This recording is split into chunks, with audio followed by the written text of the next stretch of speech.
Quel beau cadeau pour ce dimanche. Ce texte qui exprime ce que nous ressentons. Car nombreux sont les personnes autour de moi qui sont fatiguées par la situation. Les professeurs qui doivent à nouveau, une nouvelle fois, s'adapter. Les enfants qui doivent rester tranquilles et faire attention à ne pas toucher leurs camarades. Les parents qui continuent à jongler entre les enfants à la maison et le travail à distance. Et dans le journal, je lis que les soignants sont de retour dans la rue. Ils ont beaucoup donné pendant la crise. Ils sont fatigués.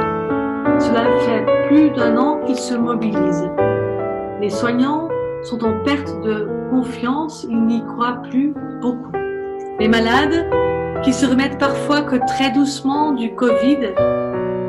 Les personnes qui ont perdu un être cher mais ne savent toujours pas quand ils pourront célébrer une cérémonie d'adieu.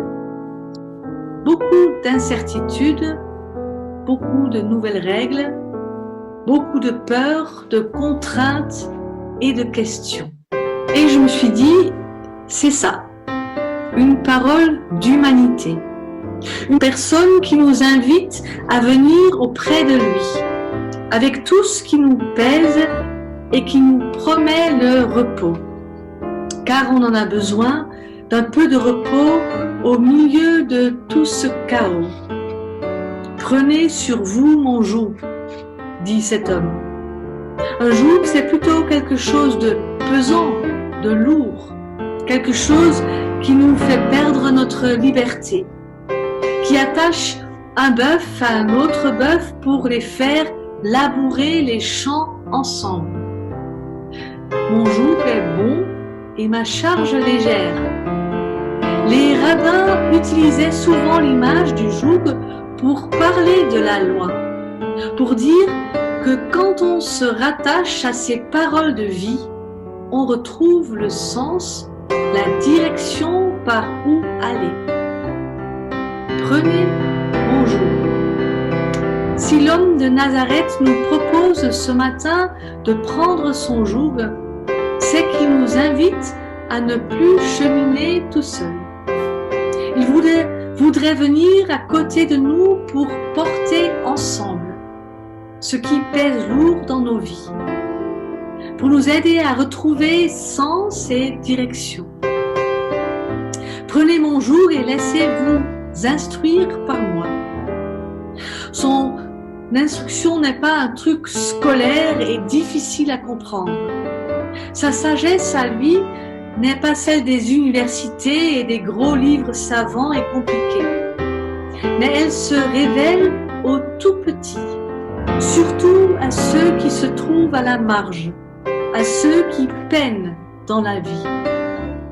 Son instruction rappelle que chaque vie est précieuse, que chaque vie a du sens, que chaque vie est profondément aimée. Et par son joug, il nous rattache les uns aux autres pour mieux pouvoir cheminer ensemble, pour porter ensemble les joies et les peines de la vie, pour tenir le coup quand les fardeaux deviennent trop lourds, pour tout simplement un peu plus d'humanité. Oui, quel beau cadeau pour ce dimanche. Ce texte qui nous rappelle que nous n'avons pas besoin de cheminer tout seul. Pour ma part, ce temps de confinement a été assez bénéfique au niveau de ma foi parce que je l'ai vécu autrement.